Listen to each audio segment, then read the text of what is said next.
Boa noite.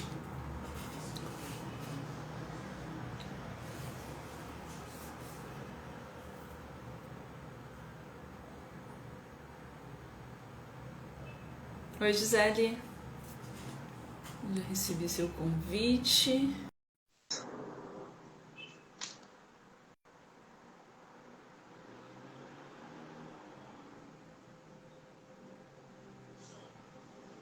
Boa noite.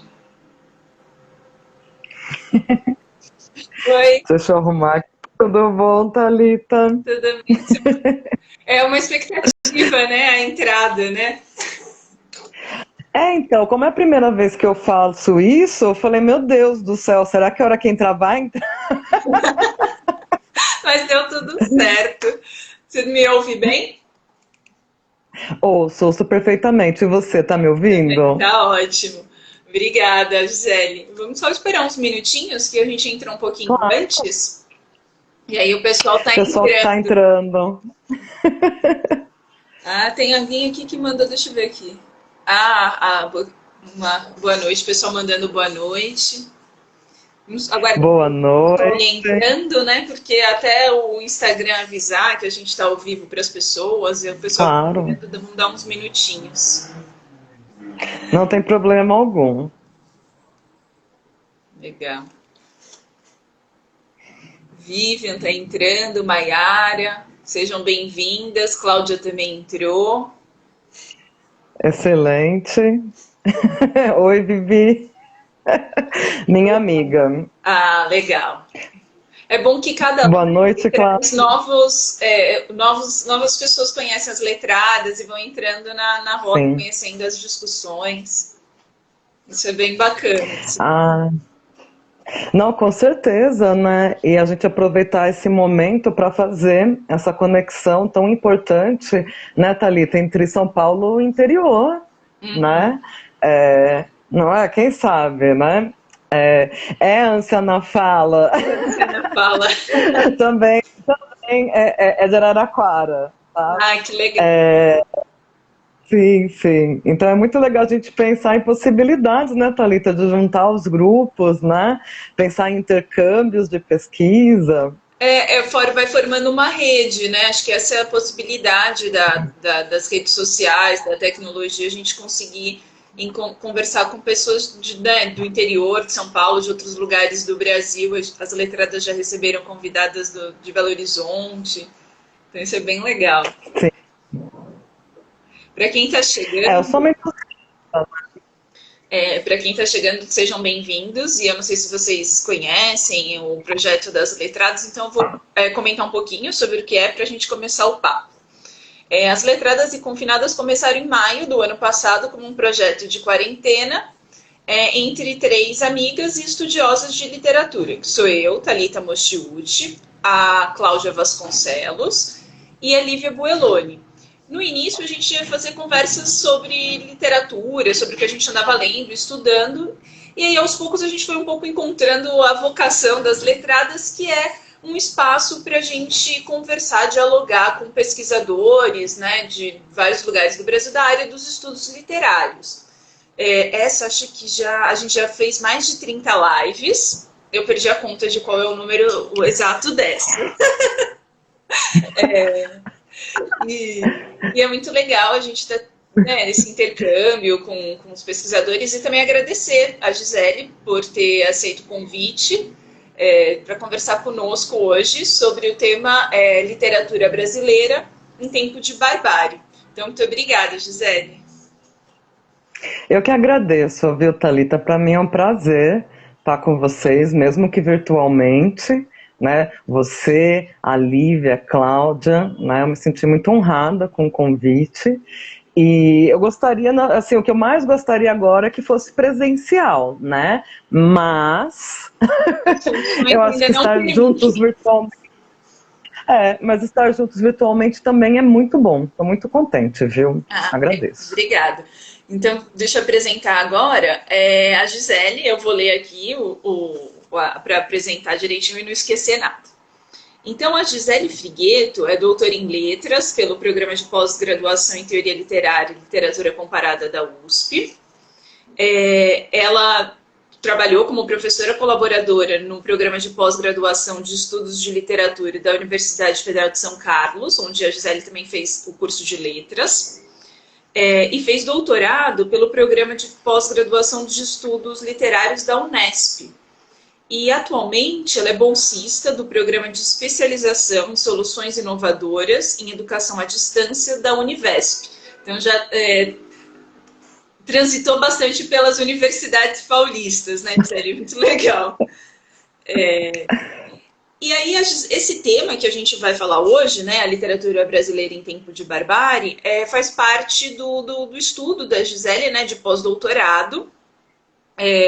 E aí, acho que é interessante dizer também que a Gisele publicou vários artigos, e aí tem um artigo que eu acho que é interessante, quem se interessa, né, pelo tema dos estudos da literatura brasileira recente, tem um livro, né, que saiu recentemente, que chama Estudos do Romance Brasileiro no Século XXI, que foi organizado pelo Gabriel dos Santos Lima, e tem um artigo da Gisele lá, que tem bastante relação com o que a gente vai falar hoje aqui. Então, só para dizer, se o pessoal quiser para procurar. Acho que para a gente começar, vamos começar pelo princípio mesmo, né? E aí a questão, quando tem o título barbárie. O que significa, né, barbárie? O que esse conceito, onde ele surge e como que a gente pode entender a barbárie no tempo presente, no contemporâneo? Legal, Thalita.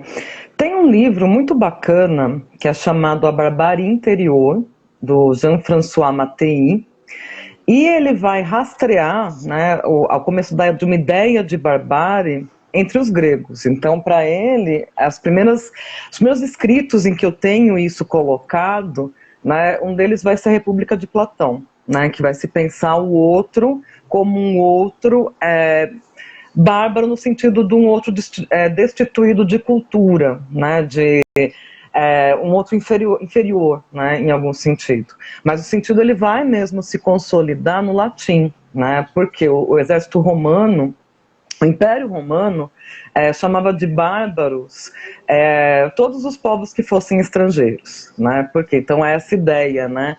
O bárbaro, né? A palavra mesmo vai surgir propriamente no latim, uma derivação do grego, né? O bárbaro, né? A própria palavra, ela imita o barbar, né? Que era como eles entendiam as línguas estrangeiras. É a fala do outro, né? E é lógico, né, a partir, né, desse entendimento do outro como inferior, em muitos sentidos, e da dominação desse outro, né, lembrando, né, estou falando de um império, né, que conquistou muitos povos, escravizou povos, matou povos, né, desde então, a ideia de barbárie, né, ela foi usada por séculos, certo, para justificar projetos imperialistas e colonialistas, né? Então, se pensar, por exemplo, a colonização brasileira, né, ela foi, desde a Carta de Pero Vaz de Caminha, né, ela foi justificada pela necessidade de cristianizar e civilizar esses pobres indígenas, não é? Que não eram enxergados como seres humanos, como iguais. Certo? E a ideia de barbárie ela também serviu para justificar e para amparar empresas como a da escravidão, né? As empresas de escravidão, de massacres ao longo de muitos séculos, certo? Essa percepção que eu estou falando agora, então assim, ou seja, a ideia de barbárie ela serviu para mascarar uma civilização que na verdade era uma falsa civilização, né? É um entendimento que vai vir mais pelo século XX. Tá certo? Acredito que o questionamento da ideia de civilização que se construiu, ele começou a ser feito propriamente pela antropologia, né, pelos estudos etnográficos, né, a partir do século XVIII, XIX. Depois, né, no século XX, com relação a esse sentido, né, eu vou ter os estudos pós-coloniais mais recentemente, né, mais para metade do século XX, mas já tem alguma coisinha antes, se eu pensar Frantz Fanon, por exemplo. Né? Esses estudos eles vão começar a desconstruir, né? Essa ideia de que, como posso dizer, o bárbaro ele não é inferior, ele é colocado como inferior, isso é uma justificativa para uma dominação, para um extermínio, certo? Além disso, né, pode-se pensar como que durante o século XX as guerras, né, as grandes guerras mundiais, os totalitarismos políticos, né, o fascismo, o nazifascismo principalmente, como que eles colocaram em xeque a ideia de uma civilização construída sobre uma modernidade, né, sobre uma ciência, sobre uma racionalidade. Então aí está entrando em xeque uma outra ideia de civilização, que é a ideia da civilização moderna, certo? E isso vai ser fortemente questionado também a partir de meados do século XX, no caso, um contexto de pós-guerra, né? Então, hoje, se pensa, né, não se pensa mais, na verdade, não se pensa mais a barbárie como algo próprio de uma população que seja inferior. Pelo contrário, se enxergar uma população como inferior é um gesto de barbárie. É um gesto bárbaro, né? Matar essa população, atentar contra a vida dessa população, ou contra a vida humana, de qualquer maneira, é um gesto de barbárie, né? Por sua vez, a ideia de civilização, ela também está se transformando, né?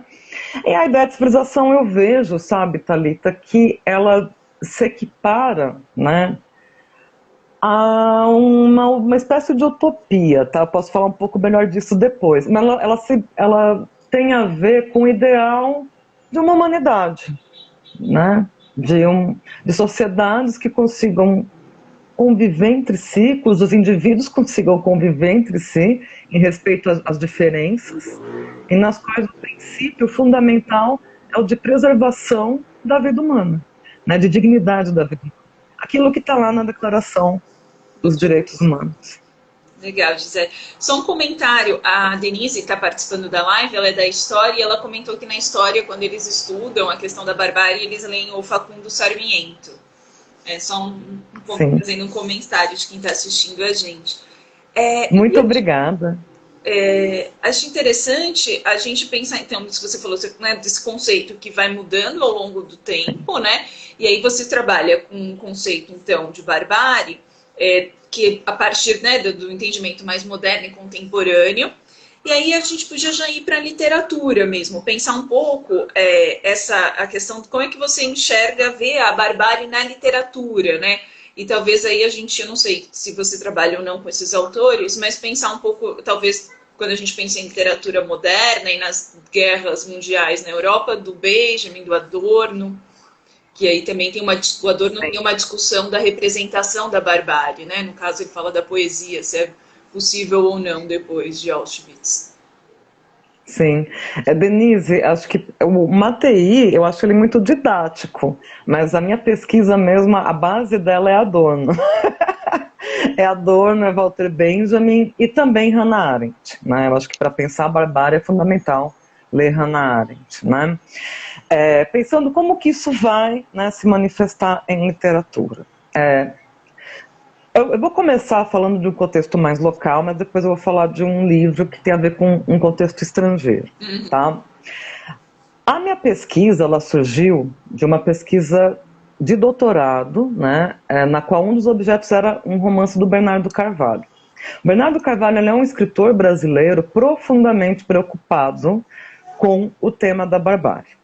Uma coisa que eu gosto no Bernardo Carvalho, porque eu acho que é uma contradição que acontece nas melhores famílias, é que ele tenta questionar a ideia de civilização, né? Mas ao mesmo tempo ele é muito apegado a uma ideia de ocidental, sabe? Eu acho que conforme os romances foram acontecendo, e se pensar o mais recente, que é do qual eu vou falar, que é o Simpatia pelo Demônio, ele está melhorando, mas está quase. Né, porque ele ainda, né, se pensar um romance como Mongólia, né, é um romance no qual o outro cultural é inferiorizado, sabe? Então ele põe em xeque a ideia de barbárie, mas ele inferioriza ainda na narrativa dele o outro cultural. Acontece em Nove Noites também, tá? Mas eu acho que é interessante pensar pela contradição. Por quê? Do ponto de vista do tema, então eu posso pensar que a ideia de barbárie ela aparece representada tanto num sentido mais antigo, digamos assim, né? Se eu pensar em Nove Noites, em Mongólia, do Bernardo Carvalho, que são romances que vão trazer, não é, os indígenas brasileiros e os mongóis como povos digamos assim, atrasados, não é? Povos rudimentares, certo? Ao mesmo tempo que também estão colocando em xeque uma ideia de barbárie só ligada a esses povos, né? Porque uma coisa que o Bernardo Carvalho gosta de fazer é pensar a barbárie no sentido mais contemporâneo, de destruição da vida humana, né? Como algo muito ligado a um contexto brasileiro, né? Ao contexto de subdesenvolvimento, ao contexto de pobreza, ao contexto de violência no meio da pobreza, né, de extermínio da população pobre. Então, isso é algo que também preocupa ele, né? É muito interessante. Então, nesse sentido, por exemplo, se eu pensar o Simpatia pelo Demônio, né, que foi um romance que eu estudei no pós-doutoramento, eu estou, gente, no interior, tá? Então, eu não estou com o livro, mas olha só o que eu fiz. Eu peguei aqui na internet e peguei as imagens, para pelo menos mostrar, né, gente, a capinha, tá? A capinha é essa aqui, eu vou tampar o rachado do tablet, tá? Então, é essa capinha aqui, tá bom? Esse é um romance do Bernardo Carvalho, de 2016. E nele, né, eu acho que ele está tentando superar, tá, como posso dizer, esse ranço, né, colonialista, né, da literatura dele. Nele ele está, inclusive, refletindo sobre a natureza das civilizações. Por quê? É um romance no qual eu tenho um protagonista que é chamado de Rato, ele não tem nome próprio dele, é esse, simbólico. Na verdade, o Carvalho gosta, né, de trabalhar com símbolos. Esse homem, ele é um brasileiro, ele estuda violência, ele é um agente humanitário, radicado em Nova York, e que trabalha também em Berlim, não é? E também, de vez em quando, ele vem para o Brasil. De vez em quando ele vem para o Brasil, né? A tese dele é sobre violência brasileira. E o romance, ele é ambientado, né, boa parte dele, em um país árabe, que não é nomeado, né? Por algumas pistas, se parece um pouco com o Afeganistão, um pouco com Síria, tá? E nesse país ele vai, não é, lidar com uma espécie de fundamentalismo religioso local para resgatar um agente humanitário que foi sequestrado. E, eventualmente, ele sofre um atentado, não é? E no meio desse atentado ele vai refletir sobre a vida dele em retrospecto, vai refletir sobre barbárie, né? E aí ele vai pensar, primeiro, né, a barbárie brasileira. Então, assim, né, eu sou um agente humanitário que enfrenta situações de violência em âmbito internacional, mas e o meu próprio país? Uhum. E no sentido da urbana, né, dos extermínios que acontecem em favelas, Violência não urbana. é mais nesse sentido da violência urbana e dos extermínios, não só dos pobres, mas da população de maneira geral, certo? Por causa da criminalidade, ele também pensa dessa maneira. Uhum. Ele vai pensar sobre a barbárie, né, do terrorismo dos Estados Islâmicos, mas ele tem uma maneira de pensar muito interessante, que é uma maneira que o Paulo Arantes vai desenvolver no Extinção, que é um livro muito legal para pensar essa questão no Brasil, né, que é a seguinte, ele vai refletir como, certo, os países desenvolvidos exportaram, né, maneiras humanas, digamos assim, ou mantiveram maneiras humanas de existência no globo para se manterem como países desenvolvidos. No caso, né, dos países árabes ou países africanos, não é? São países que sofrem as consequências da colonização, certo? Né, que sofrem consequências de invasões, a invasão dos Estados Unidos, né, ao Iraque, que é muito recente, da qual vem, inclusive, em parte do Estado Islâmico, né, a gente não pode esquecer dessas coisas, e ele está refletindo sobre isso, como o terrorismo é algo gestado pela civilização.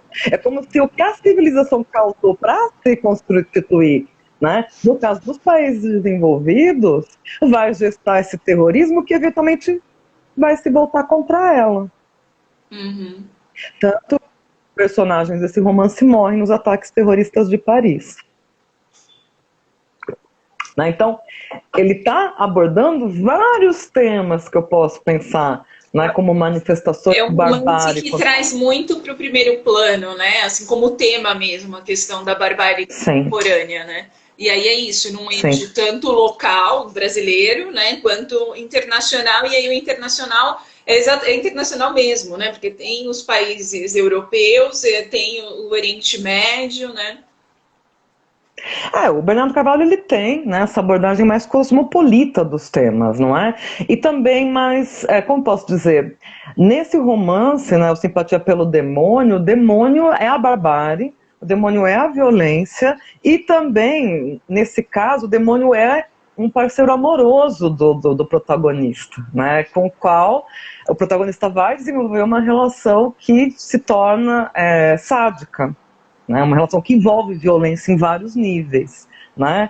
Então ele também transpõe, né, algo mais, a questão da violência, da destruição do outro, mais vinculado ao erotismo, né? Mas aí já é outro assunto. Um outro livro que eu queria falar também, pensando sobre isso, é um livro que eu li recentemente, né, que se chama A Guerra Não Tem Rosto de Mulher.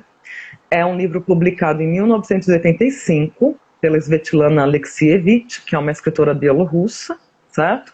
Que ganhou o Nobel, né? E é um livro maravilhoso, assim, né? E por que eu quero falar dele? Porque assim como o Bernardo Carvalho está pensando isso, né, em vários âmbitos, a gente pode pensar que a temática da barbárie como fenômeno não é uma exclusividade do Brasil, né? Ela aparece em muitos contextos, em muitos momentos históricos. Eu acredito que seja, inclusive, uma condição, né, que não se supera, né, pelo menos é o que eu tenho tanto pensar sobre, sabe? Eu não consegui pensar diferente. Né? Eu acho que assim, a gente não precisa ser dominado por ela, mas eu não sei se consegue superar, né, esses fenômenos, né, deixar que eles deixem de existir na história das sociedades humanas.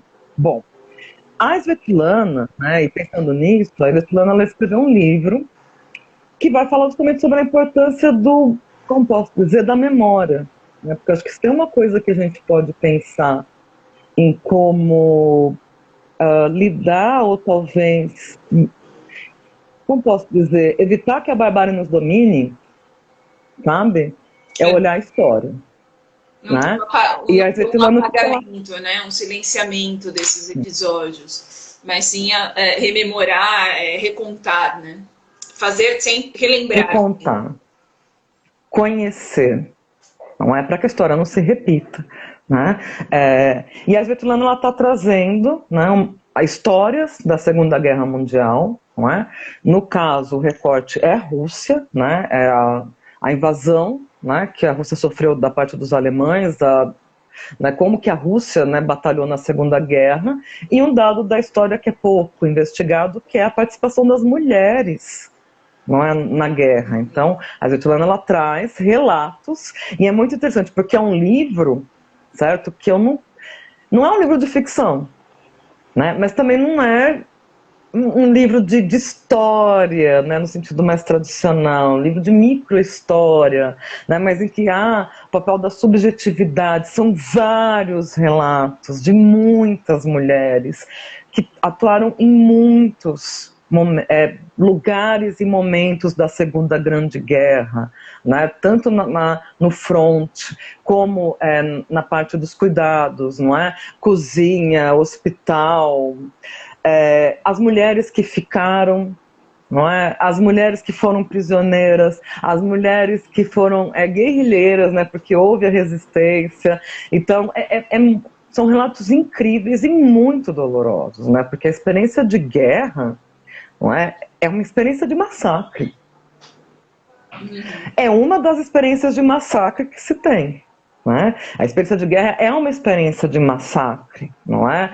E a Svetlana, ela vai...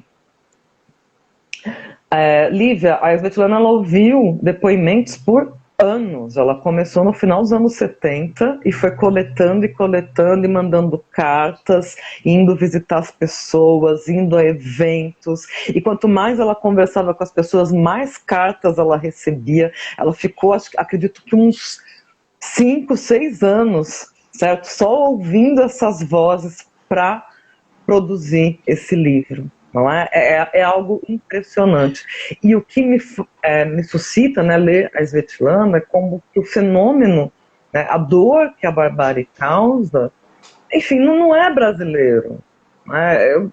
É latino-americano também, né? Também é europeu, não é? É africano, enfim, é um fenômeno que é universal, né? E que E está em da muitos Svetlana é momentos. interessante, né, Gisele? Porque ela vai olhar algo de um passado que não está tão mais distante, digamos assim. Se você pensar, comparar com o do Bernardo Carvalho, que vai olhar um passado mais recente, a Svetlana vai olhar algo mais, tem um recuo maior histórico, né? E ela vai trazer para o tempo presente. Então, como o escritor no presente olha para episódios mais próximos ou mais distantes para recontar, trazer novas vozes, né? Criar criar também camadas e outras e até atritos com a história com H maiúsculo nesse sentido, né? A história dos historiadores, Sim. trazer outras abordagens e outras visões, né?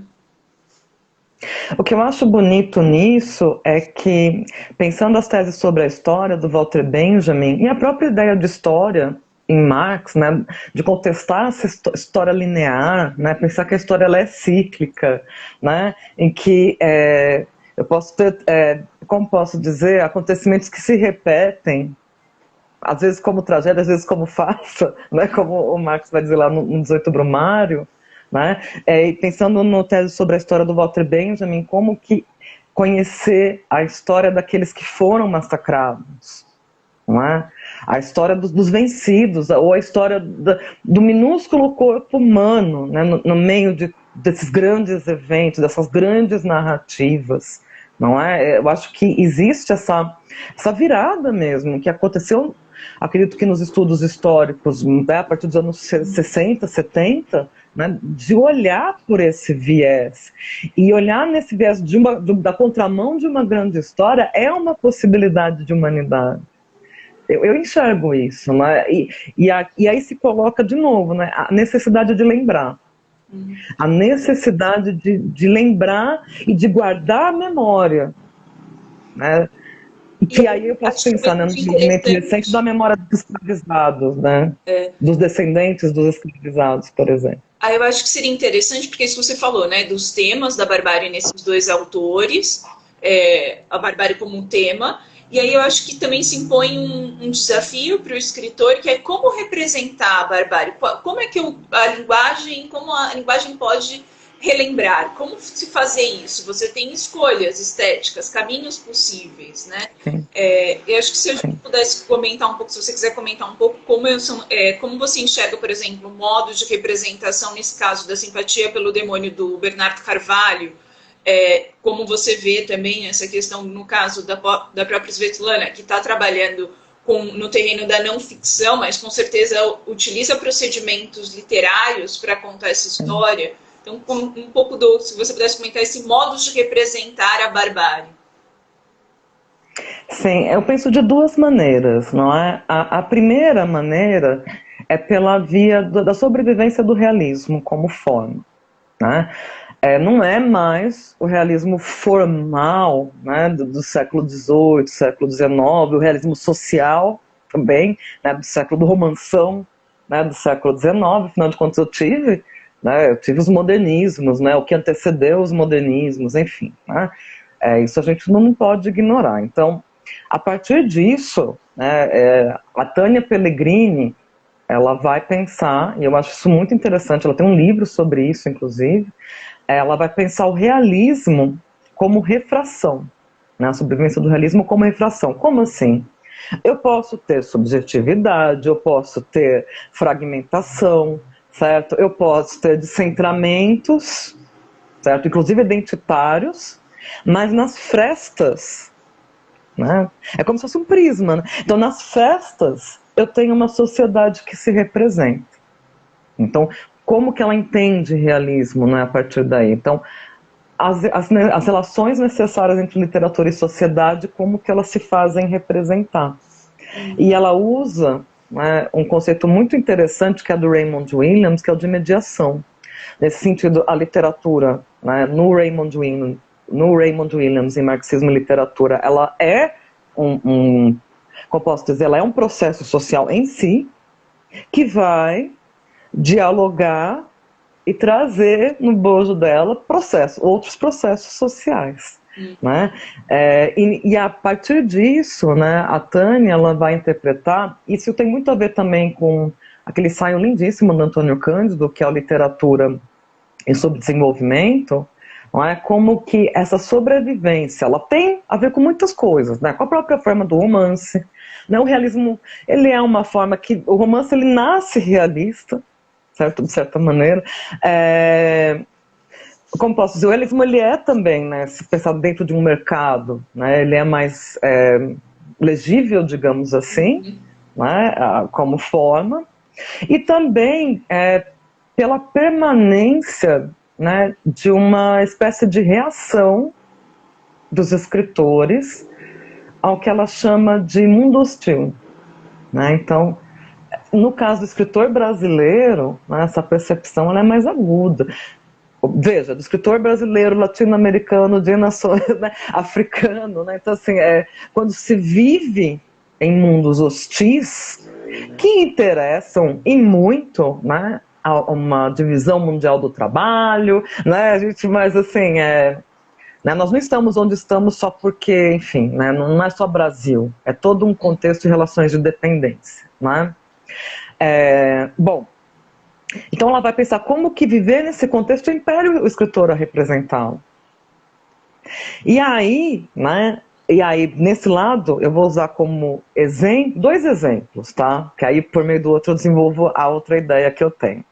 Que é a seguinte, então, eu vou começar com um romance, que é o Enterre Seus Mortos, da Ana Paula Maia. Deixa eu mostrar aqui a capinha. Já que é tudo virtual, né, gente? A capinha é essa aqui, ó. Tá? Eu vou mostrar a capinha. Nesse romance, que é um romance de 2018, a Ana Paula Maia está contando a história de 2 homens, né? Edgar e Tomás, né? Praticamente o protagonista é o Edgar, né? Edgar Wilson. E esse homem ele trabalha, né, numa empresa que recolhe animais mortos das estradas, porque é um lugar que não tem nome, né, mas se reconhece como o Brasil por causa das instituições.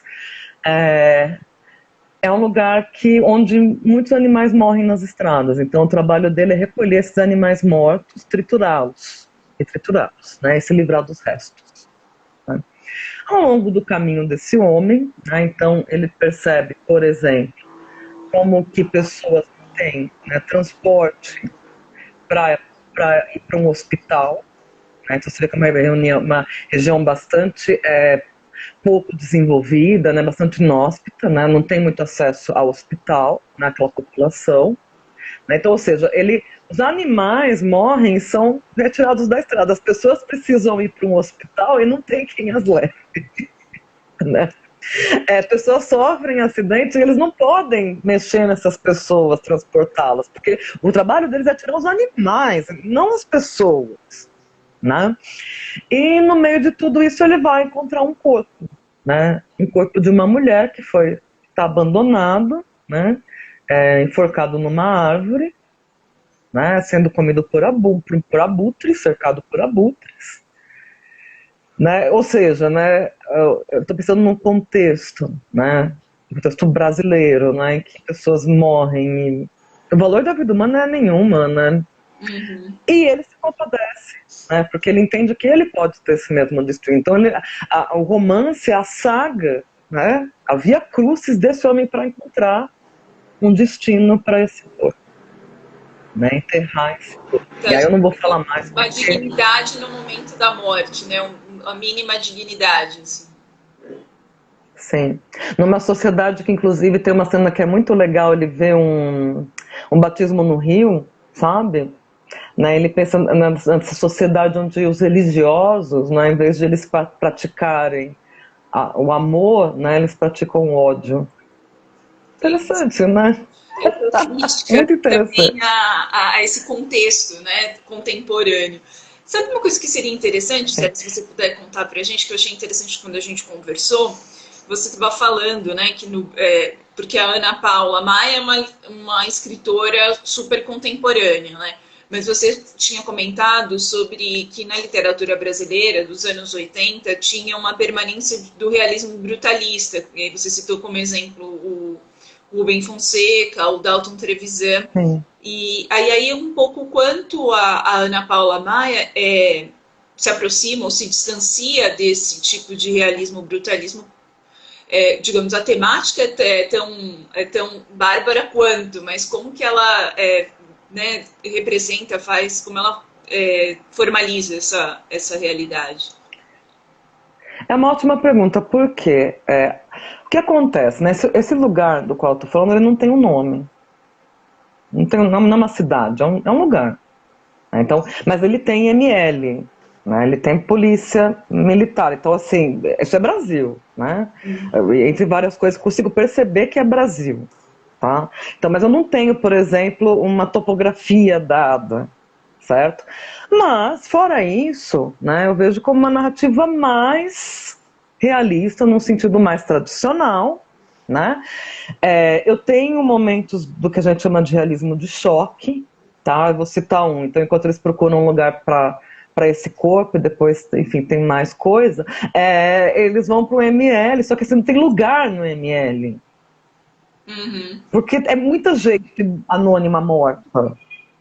Né? Então eles pisam, ele entra, assim, ele pisa em corpos, né? Existem essas coisas grotescas, que é algo que vem, né? Se pensar, né, o matador, né, do matador não, o cobrador do Rubem Fonseca, né?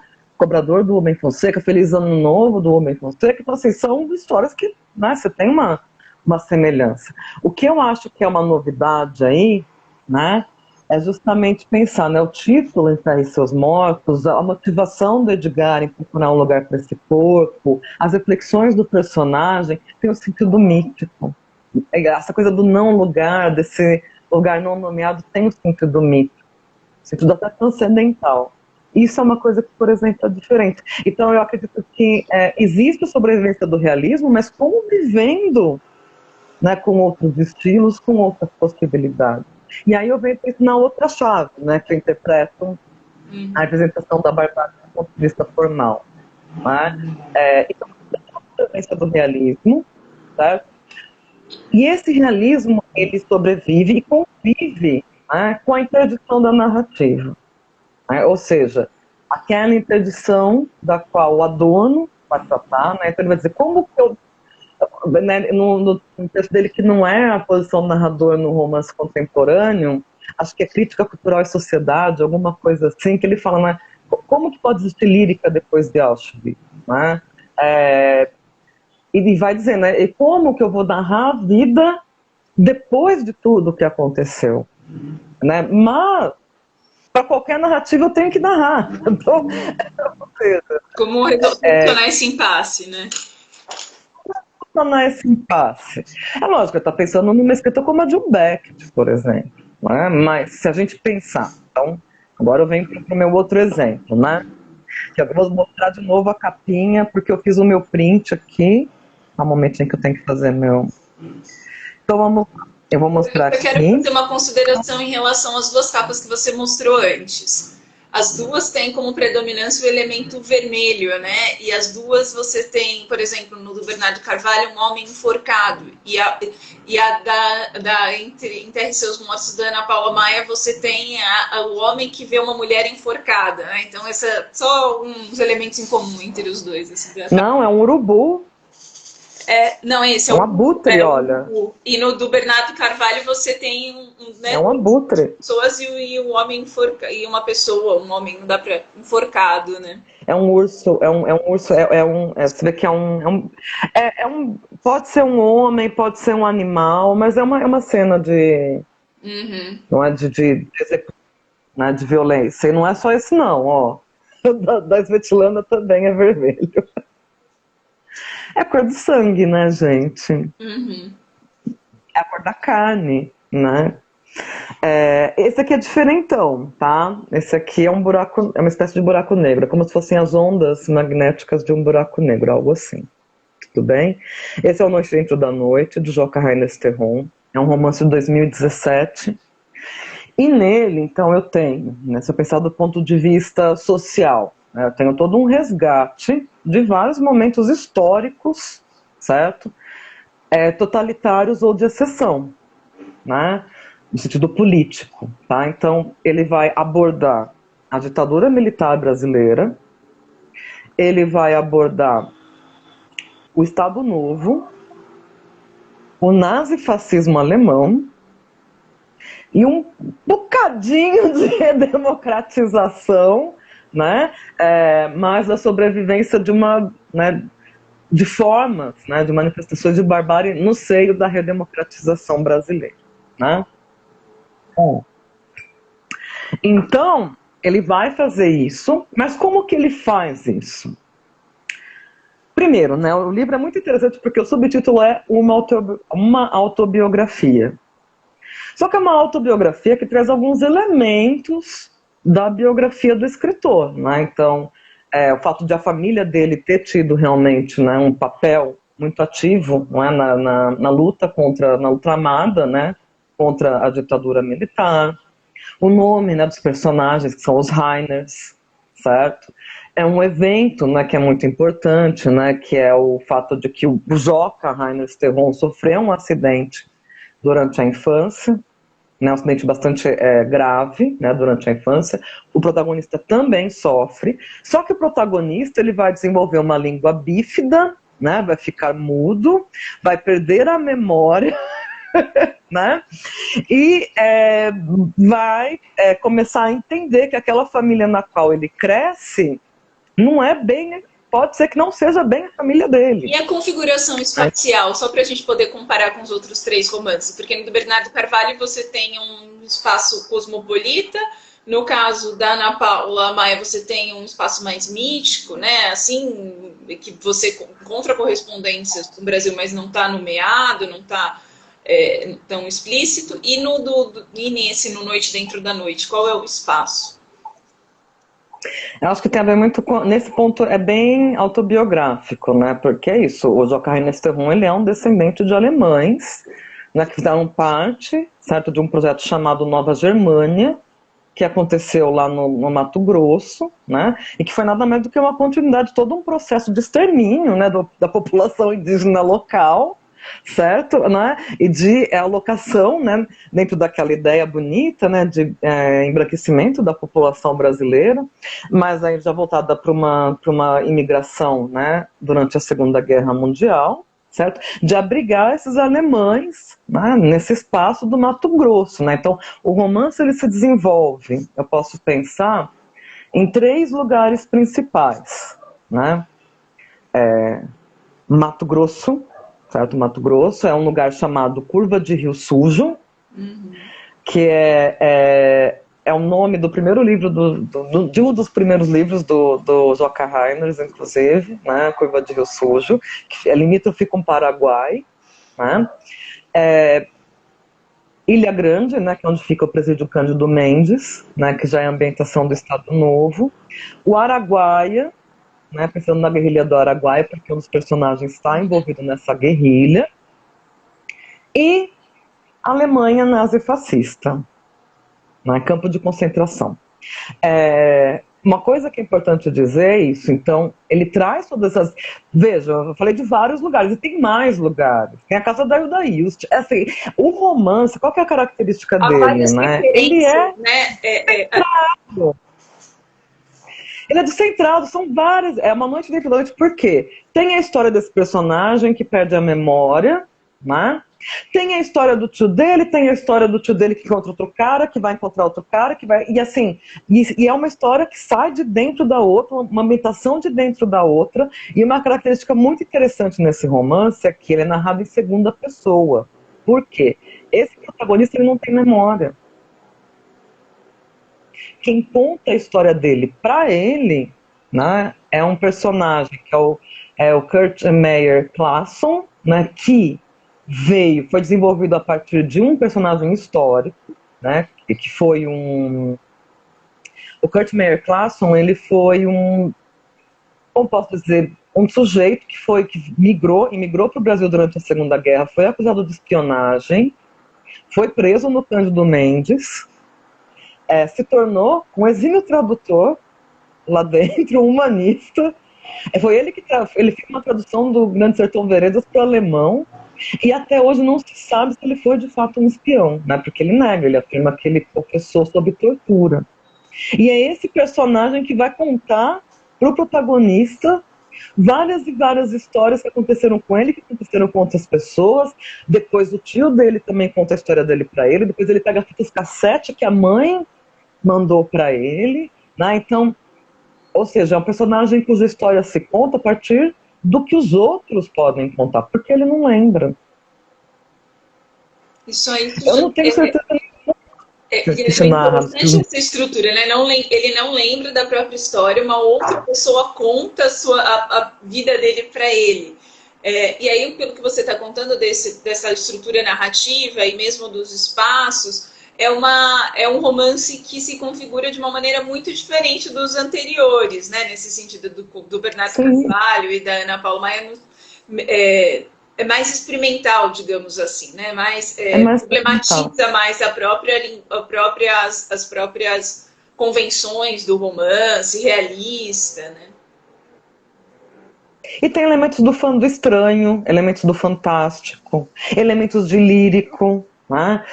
Tem uma planta que preciso até ler, porque é um nome compridíssimo, que vem do Nibiá Guarani, o nome, né, esse termo. Deixa eu pegar aqui, que eu acho que eu tenho aqui no texto. Eu tenho que ler, gente, porque eu não consigo falar. Pirareri... Não. Pirareriepipe-pirari, que é uma espécie de líquen, né, de líquen que ele contamina os ambientes, assim. Então ele surge a primeira vez quando esse personagem, né, esse protagonista, ele está internado, né, quando ele sofre o acidente. Então é como se fosse um líquen que surge, assim, né, e contamina. Esse líquen aparece no presídio Cândido Mendes, e aparece no campo de concentração, e aparece porque tem um personagem que vem parar no Brasil, porque ele veio num submarino alemão, e houve, né, na história, envio de submarinos alemães para a costa brasileira, foi quando houve o racha, né, e o Brasil ficou do lado dos aliados, mas esse submarino, ele entrou pela Baía Cisplatina ali, ele vai parar no Pantanal, ele entra no rio e vai parar no Pantanal, sabe? É muito incrível, assim, mas veja, não é realista. Né? Eu tenho presença do estranho, do maravilhoso, de várias formas, do alegórico, né? De várias formas do que a gente chama de fantástico, e uma certa convivência com o realismo. Então, existe essa interdição de narrar de maneira direta, como se conta o que aconteceu num dia, mas existe essa presença com o realismo ao mesmo tempo. E a gente pode pensar tudo isso como coisas que vêm, né? Vem de traumas. Esse romance, por exemplo, como que eu posso lembrar, certo, das mortes durante a ditadura? Como que eu posso lembrar do extermínio nos campos de concentração? Como que eu posso lembrar dos extermínios no Estado Novo? Porque eu tenho a figura do Filinto Miller muito presente nesse romance. Como que eu posso lembrar disso? Como, né, porque o que o Adorno fala, né? Como uma pessoa que chega em casa e conta as suas histórias, as suas aventuras, como que eu posso narrar isso? Né? Então, posso pensar isso também como uma manifestação de barbárie.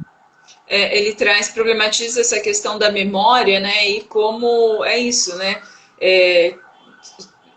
Como lidar, né? Com essa história bárbara, né? Como que você esquecendo, lembrando e como tematizar, como lidar, né? Com essa memória. A epígrafe é linda desse livro, e os fantasmas, eles são donos de tudo.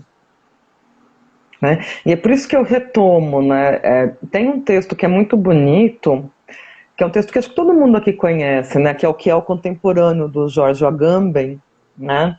É um ensaio muito bonito, o que é o contemporâneo e outros ensaios, né? Sendo que acho que também é muito legal ler o Agamben, o Estado de Exceção, né? do George Agamben, mas ele fala, né, que pensar o contemporâneo para ele, né, é como olhar para o escuro, né? Como olhar para o escuro.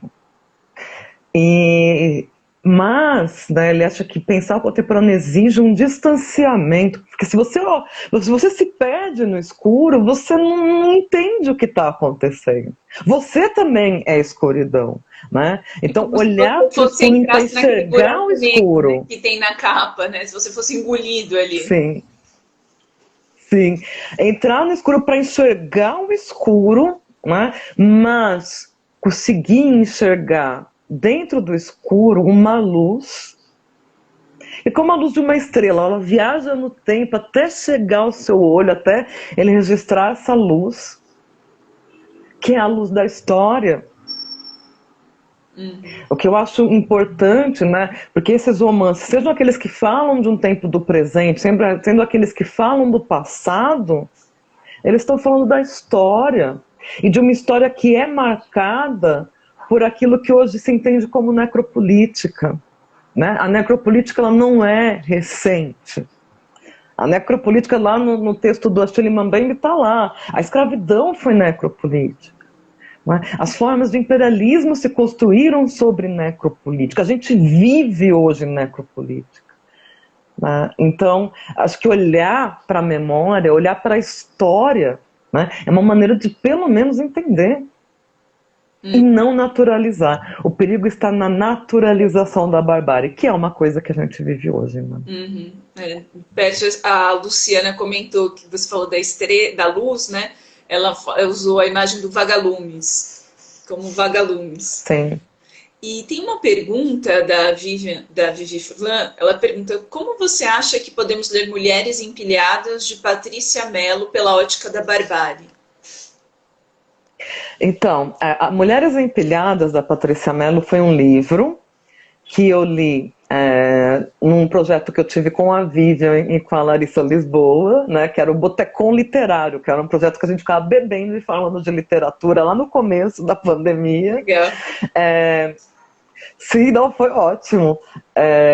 Como que eu posso entender? Bom,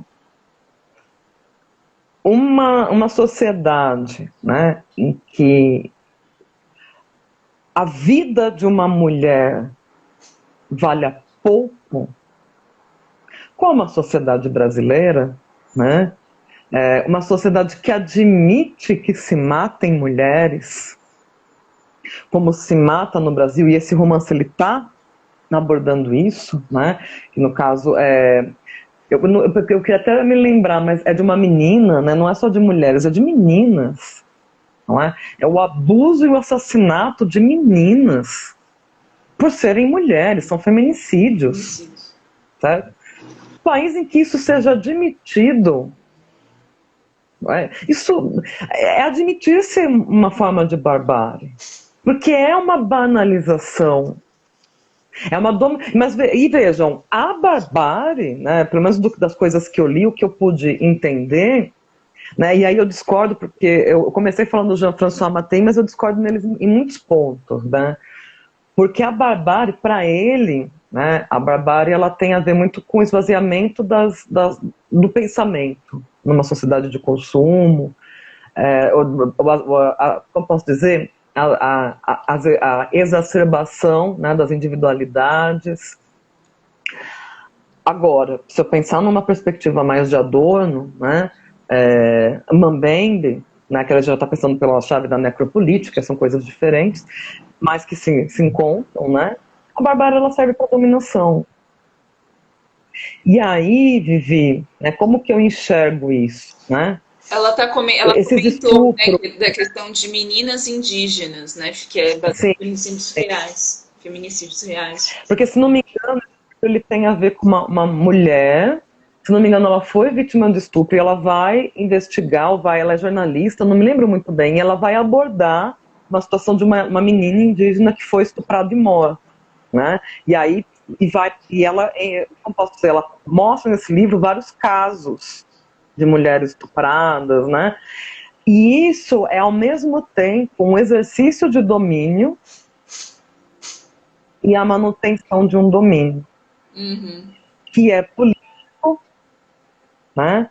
Que tem a ver com base material, socioeconômica. Não é à toa que populações mais frágeis do ponto de vista socioeconômico estão mais vulneráveis à violência, e no caso as mulheres mais frágeis do ponto de vista socioeconômico estão mais vulneráveis à violência, e ela aborda isso também nesse livro, né? E é algo que se fala muito nas mulheres indígenas, as mulheres negras, né? Como elas sofrem mais violência, né? Porque o recorte socioeconômico também atravessa o recorte étnico no Brasil, né? E esse livro está trazendo essas questões, né? Então, repetindo, né? Eu acho que isso é importante de pensar, né? Como que a barbárie ela serve à dominação, e não é à toa, né? E eu acho legal de dizer, viu, Thalita, que eu tenho, por exemplo, um governo como o governo que nós temos, que faz gesto de arminha.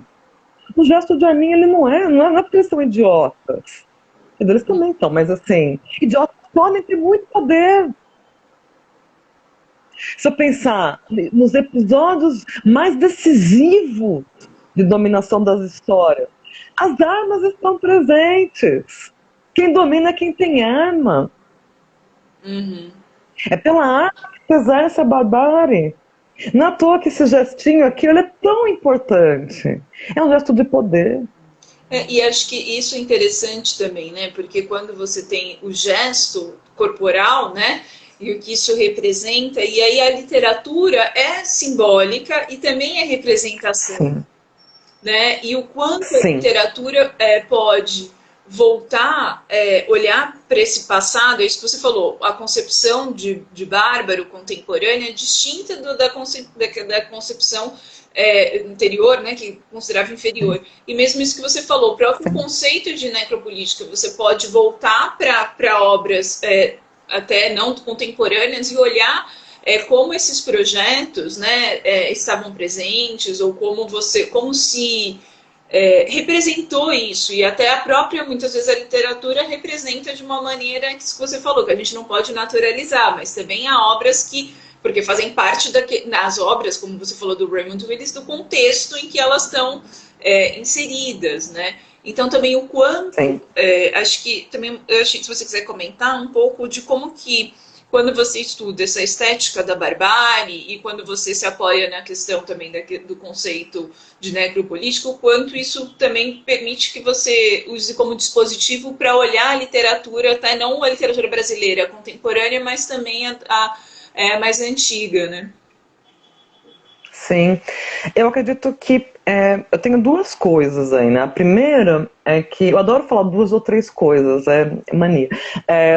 Eu penso que a ideia de pensar a barbárie dessa maneira, assim como o necropolítico, é um dispositivo de pensar. Eu posso reler a história literária a partir disso.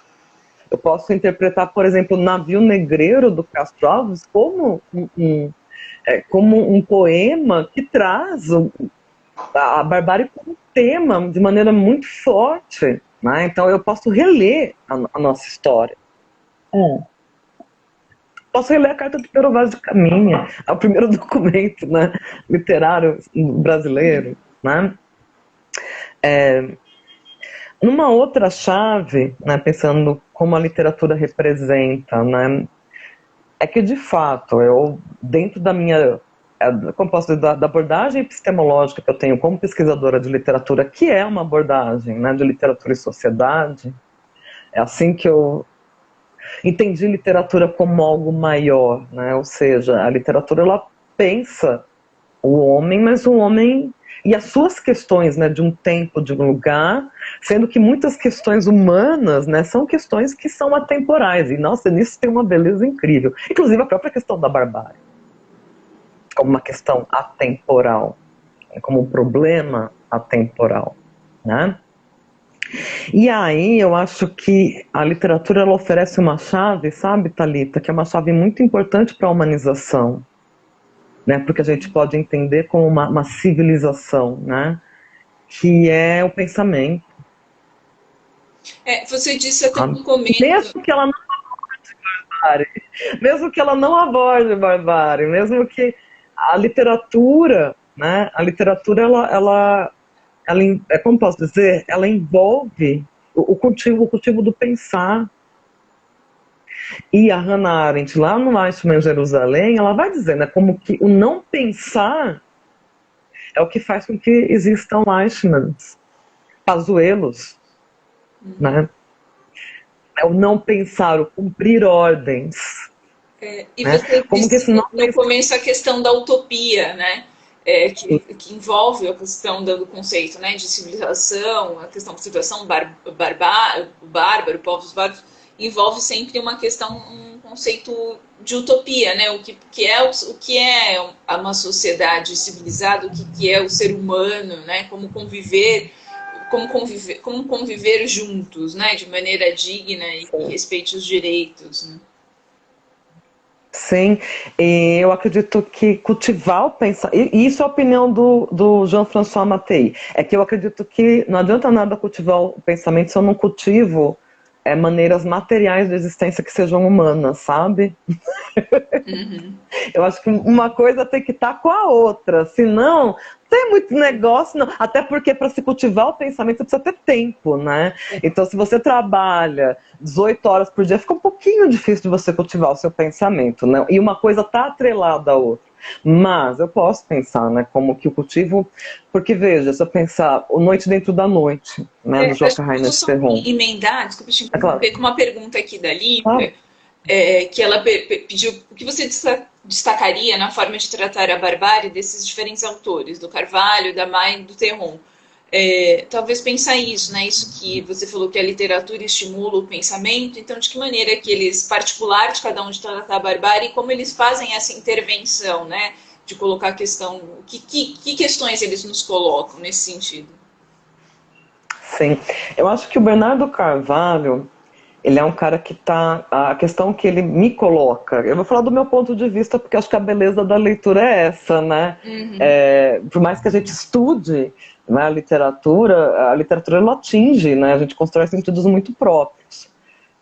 O Bernardo Carvalho, o que eu acho que eu mais gosto nele é a crise existencial, sabe? Entre eu sou civilizado, não. Civilização é também a barbárie. Pera, mas né, é uma coisa meio Norman Bates, sabe? Assim, a barbárie está em todo lugar, mas eu sou civilizado? Não, eu sou bárbaro também. Mas e aí? Né? Eu acho que ele tenta mostrar, né, como... E ele não só tenta, ele diz isso no romance, né? A barbárie, ela é germinada dentro da civilização. Uhum. Né? Então isso eu acho muito interessante. Né? Eu acho que o Bernardo Carvalho ele tem uma literatura que é bastante cerebral, eu acho, sabe? Isso é uma coisa que me agrada, e as reflexões dele são reflexões muito, em muitos momentos, né? Reflexões muito lúcidas, né? Sobre a sociedade, né? E tem essa contradição de, sabe, assim, eu sou civilizado ocidental, mas não existe civilização, eu sou civilizado. Eu adoro. Eu adoro as coisas assim, a barbárie está no civilizado, mas o outro cultural também não tem, acho que ele meio... Um pouco que também tem um pouco de bárbaro, né? Sabe, essa coisa do antigo e do novo, da contradição, que é uma coisa que acontece nos discursos. A gente ouve nos discursos falar em civilização no sentido de superioridade, no sentido antigo, no sentido identificado com os colonizadores. Né? Quem são os civilizados do mundo? Bom, aliás, eu quero depois indicar uns 2 filmes, viu, no fim. Eu acho que talvez ajudem A a gente está se entender. caminhando para o final, mas aí vamos continuar essa que você destaca da Ana Paula Maia e do Terron, e depois a gente vai para as dicas. Tá. Eu acho que a Ana Paula Maia, ela está muito preocupada no sentido assim de céu e inferno, de bem e de mal, e de como isso é o próprio, né, é narrado em terceira pessoa, né, o Enterre Seus Mortos, mas no momento, né, que adere ao ponto de vista do protagonista, né, ele pensa assim, tá, eu não enxergo isso como mal, mas se eu não enxergo maldade nesse universo brutal, onde está o bem também? E é um bem também de alma, entendem? Isso é muito interessante. Tá? E eu acho também que essa reflexão, né, sobre o valor da vida humana. Uhum. Isso é muito, né, me salta. Assim. No caso do Noite Dentro da Noite, Eu acho que Noite Dentro da Noite, por causa de muitos elementos de estilo, né, essa coisa desse estranho, fantástico estranho, sobretudo, é um livro sinistrão. É uma literatura, assim, ela é angustiante, sabe? E eu conversei com o Joca sobre esse romance, e era essa mesma a intenção dele. É um romance que te inquieta, ele não é confortável. Ele tem um quê? Porque ele tem, né, uma fabulação muito intrincada, tudo. Então ele tem uma coisa que te envolve, mas ao mesmo tempo ele é um pouco repulsivo, sabe? Mas eu acho que nesse sentido ele emula muito bem os episódios que ele narra, né? Então, mais ainda, né, o sentido dos episódios que ele narra. Então, isso é genial. E, por fim, a Svetlana é como que no meio do horror mais profundo, do horror inimaginável que é narrado, existe, a vida ela existe. A vida ela existe numa mistura de dor, de sofrimento, não é? No meio de um sentido da falta de sentido. Né? Há muita reflexão sobre a falta de sentido da guerra, algo que te bota para pensar. Né? Eu lembrei a flor que o Drummond fala, né? Existe no meio do asfalto nasce uma florzinha. Sim, né? Então, e sobre a importância da memória, da memória daqueles que foram excluídos pela grande narrativa da história, sabe? A memória dessas, não só das mulheres que foram para o front, né? Não só as mulheres que foram para a frente de batalha, das mulheres que cozinharam na frente de batalha, que lavaram roupa na frente de batalha, das mulheres que ficaram, né, nas vilas arrasadas, porque os alemães eles entravam, eles derrubavam tudo, queimavam tudo, né? E como que elas ficaram depois, né, passando fome, certo? Como que elas seguraram as pontas da nação dentro de casa, inclusive. Né? Então, enfim, eu acho que é uma leitura, todas elas são extremamente válidas. É que essa foi a última, então, né, daquele carinhozinho, assim. A Lívia agradeceu a resposta, também agradeço, e agradeço a participação, Gisele. E aí acho que agora, para a gente concluir, as suas indicações para quem quiser se aprofundar mais nesse tema ou ler literatura brasileira recente, contemporânea, a partir da sua lente, né, dessa sua entrada, o que você indicaria? Ou filmes também, como você falou que é dicas de filmes. Olha, gente, além do que eu falei já, eu acho que... Bom, o Diário da Queda, do Michel Albi, né, que eu estudei no doutorado, eu indico. Indico também os romances do Bernardo Carvalho, eu acho que são muito interessantes. Os romances do Bernardo Kucinski, né, tanto K quanto o mais recente dele, que é a Nova Ordem, que é uma distopia. Eu acho que um livro que eu acho fundamental é Isto um Homem, do Primo Levi, eu falo Primo Levi, mas é Primo Levi, né? Eu acho fundamental para pensar sobre isso, sobre barbárie. É um livro belíssimo, é desses livros que marcam a nossa história de vida, né? A trilogia Infernal, da Micheline Verunski, e todos que nós falamos aqui, enfim, é um corpus que está, né, em expansão, né, que a gente continua pensando. E dos filmes, eu acho que para pensar Brasil é Bacurau mesmo. Bacurau, para pensar Brasil, né, é excelente, sabe? E tem um filme sueco que eu acho genial, que se chama The Square. Como? Um filme de 3 horas. The Square, é o quadrado. É um filme sueco. Ele está pensando barbárie num contexto extremamente desenvolvido, que é o contexto sueco. E né, como se pensa barbárie na arte. É animal. Esse filme, para pensar a questão, vale muito a pena assistir. Eu acho que tá bom, Thalita. Não, a gente já tem bastante indicações e acho que é isso. A ideia da conversa é que a gente estimular o pensamento e estimular a leitura. E muito obrigada pela sua participação. Foi ótimo conversar com você, Gisele. Muito obrigada. Foi ótimo também. Uma espero até a gente se ver. Que a gente possa né, ver nesses eventos. logo, né? Ah, eu espero, viu, gente? Eu quero muito ver todos vocês ao vivo, a cores, pra gente poder se abraçar com muita humanidade, sabe? Com muita humanidade, né? Eu acho que vai ser muito bom e vai ser bom. A gente vai se cuidar pra gente resistir, né? E que nos aguardem. Estaremos É lá isso. juntos. Obrigadão, viu? Obrigada, Gisele. Obrigada a todos que acompanharam e a live vai ficar gravada aí depois quem quiser rever. E aí depois a gente também anota, faz um post com as dicas da Gisele. Muito obrigada, boa noite. Tchau, tchau. Boa noite. Obrigadão.